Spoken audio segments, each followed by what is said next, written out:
Hey guys and girls, I'm hoping you're enjoying your time off. Obviously, it is uncertain times. Before I go over the Section 3 outline with you, I do want to just touch on a couple things, clear up the homeschool online policy right now. As of now, any assignments I give cannot, I repeat, cannot be graded. Again, this is only for the short term, this week and next week. If it is deemed that we will be out longer than these initial 2 weeks, that policy will be revised, and most likely you will start receiving grades for any assignment given. Second, the quiz I posted on section 1 and 2, again, not graded. I encourage you to take it, see how well you do. The first grade you might see, it's not your final grade. Well, again, it's not graded, but the score you see, it's not your final score because I have to go in and look at the short answer questions. So I'll do that, and then you'll see your revised final score. If everyone does well enough, and we can talk about maybe adding that as a grade later on. But for now, I cannot give you a grade for it. Third, I hope you read section 3. I posted the pictures of the new textbook on there. I'll do that for each section going forward. That way, as I go over the outline, you can check yours. Fourth, and lastly, I hope everyone's being safe, taking the idea of social distancing very seriously. This is not a laughing matter, the coronavirus that is going on right now. And I also think we need to brace for the real possibility that we will not return to school until, in my opinion, earliest after Easter. And I do think there is potential that we may be home the rest of the school year. So we'll have to make the best of it. We'll try to conduct business as usual as best we can online. I also posted a class forum. Please post any questions or concerns you might have. And we'll take it away here with Section 3 notes. So Section 3 is the Cold War Intensifies. We're going to cover 4 major objectives. How the Cold War tensions were intensified by the arms race between the U.S. and Soviet Union. We'll talk about how Eisenhower's response to communism differed from that of Truman. We'll analyze the impact on the U.S. of significant international Cold War conflicts. And we'll describe how Cold War tensions were intensified by the space race. So part 1 of your outline is the arms race intensifies. So, A, the Cold War worries rise. So we talked about it was only a matter of time till the Soviet Union would be able to successfully test its own atomic bomb. But when they do so, the news absolutely shook U.S. leadership, who still believed that at this point the Soviet Union was years away from having an atomic weapon. So with the successful tested atomic weapon, this is going to heat up the arms race. President Truman is going to order what's called the Atomic Energy Commission to produce a hydrogen bomb. The first successful test of the hydrogen bomb took place in 1952, and right there you can see the picture of the hydrogen bomb, a much more powerful atomic weapon. The Soviets followed a year later, again, keeping right up with the United States. This stockpiling of even deadlier nuclear weapons led to a philosophy called mutually assured destruction, or MAD, because it was MAD. It's a great little political cartoon demonstrating that political philosophy of mutually assured destruction. Basically, as you can see with the cartoon, I light the bomb attached to you, or on your head. Nation's going to light it right back, and we're both going to be destroyed. So that's really the essence of MAD.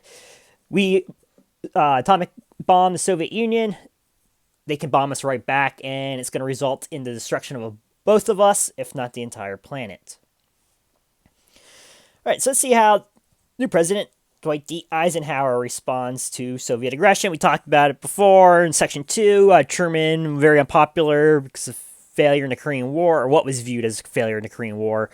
His firing of General Douglas MacArthur, decides not to seek a re-election bid.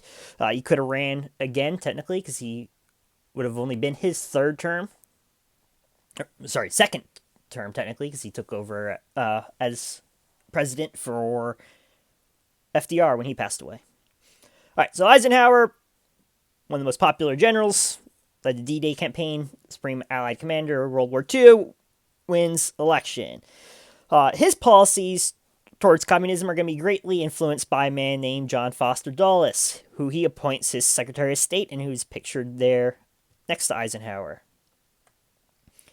They greatly believed in the idea of the domino theory, which we talked about in Section 2 at the end of the Korean War.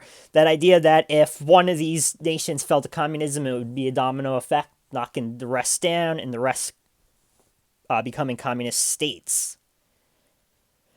Where they differed from President Truman and his team was they opposed spending billions on conventional forces. So they did not want to send troops in a lot of areas.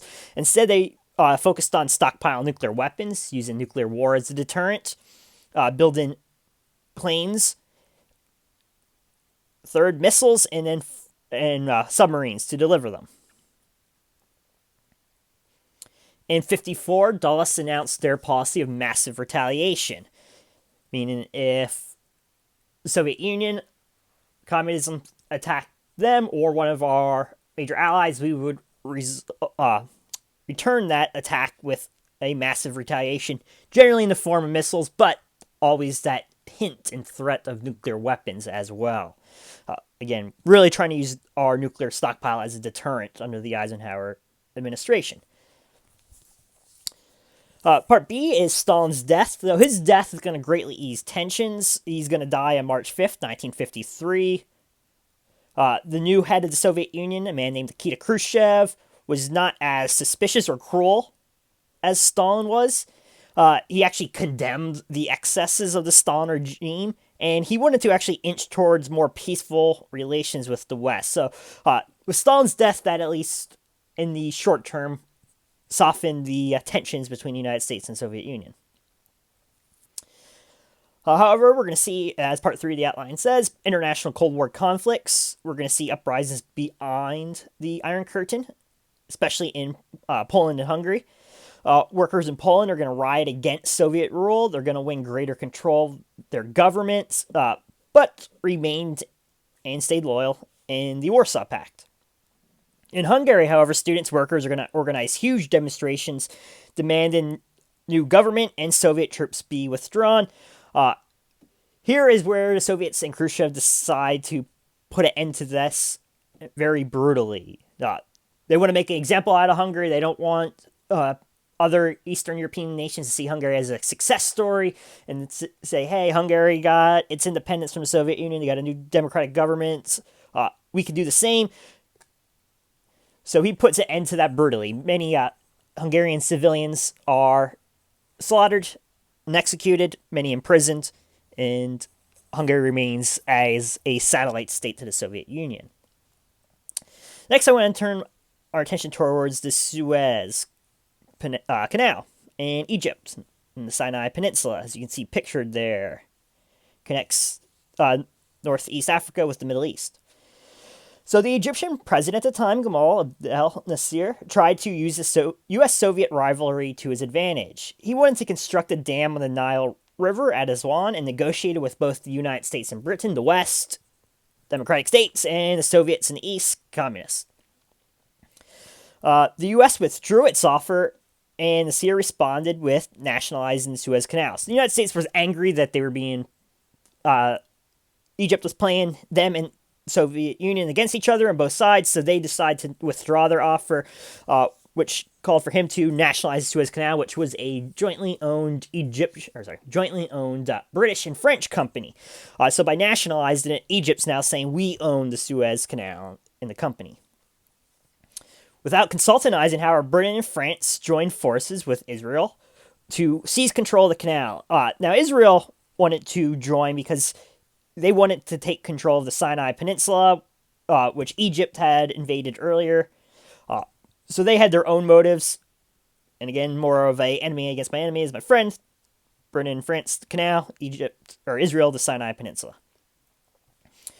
However, this outraged Eisenhower when he learned that two of his important allies went behind his back without notifying him.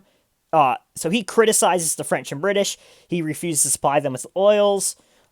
and eventually forces them to withdraw their troops from Egypt. So this becomes a massive failure for the British and French. And we talked about at the end of World War II the decline of the imperialism and the imperial powers, the loss of their colonies. This is pretty much the death knell for imperial Britain and France. I post a short video on the Suez Canal that you can watch there on your own. I encourage it. All right, part C, the Eisenhower Doctrine. This was a statement in 1957 that announced the U.S. would use force to help any Middle Eastern nation threatened by communism. One way he planned to do that was, because again, he didn't want to build up traditional forces or men on the ground, boots on the ground. So another way he's going to do this, besides the threat of missiles, nuclear weapons, is transform the CIA. So the CIA, as we talked about, is formed during the Truman administration as purely an intelligence gathering agency, Central Intelligence Agency. He's going to transform the CIA into aid to fight against communism. He's going to improve the covert operations to protect American interests. So we go from intelligence gathering, which they will still do, to conducting covert operations. In 1953, the CIA is going to organize a coup against the elected Prime Minister of Iran, replaced him with pro-Western Mohammad Reza Shah Pahlavi, which is going to lead to problems later on in the Carter administration, and continuing through the Reagan administration as well. In 1954, the CIA is going to help overthrow the democratically elected government of Guatemala, because there's a movement within that democratically elected government to take over all the Guatemalan fruit fields, which are owned by U.S. businesses. So much like in Egypt, where they nationalized the canal, took it from the French and British, Guatemala wants to do the same with much of their best farmland, give it to the Guatemalan country or the people, taking it from American economic interest. So while Eisenhower is responsible for really empowering the CIA, we're going to see it used increasingly in the coming decades throughout the Cold War. Today, a lot of revisionist historians are very critical of the CIA and the business they conducted throughout the 20th century. Lastly, today I want to finish up with the space race. So the space race is going to increase tensions as well between the U.S. and Soviet Union. On October 4th, 1957, the Soviet Union launched Sputnik, the first space satellite ever. This is going to, in a month later, they're going to launch their much larger satellite, Sputnik 2. You can see Sputnik pictured there in the top corner. That's what the first satellite looked like.